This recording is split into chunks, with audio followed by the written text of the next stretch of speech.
River Raid is a vertically scrolling shooter designed and programmed by Carol Shaw and published in 1982 for the Atari 2600 video game console. Over 1 million game cartridges were sold.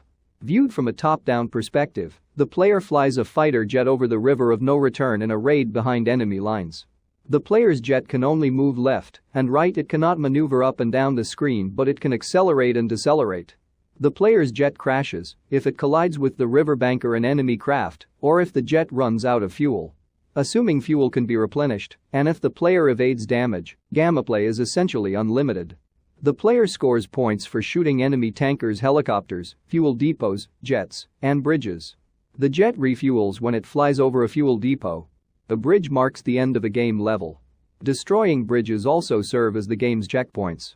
If the player crashes the plane, they will start their next jet at the last destroyed bridge.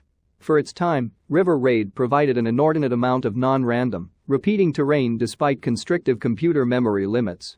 For the Atari 2600, the game with its program code and graphics had to fit into a 4K B-ROM. The game program does not actually store the sequence of terrain and other objects.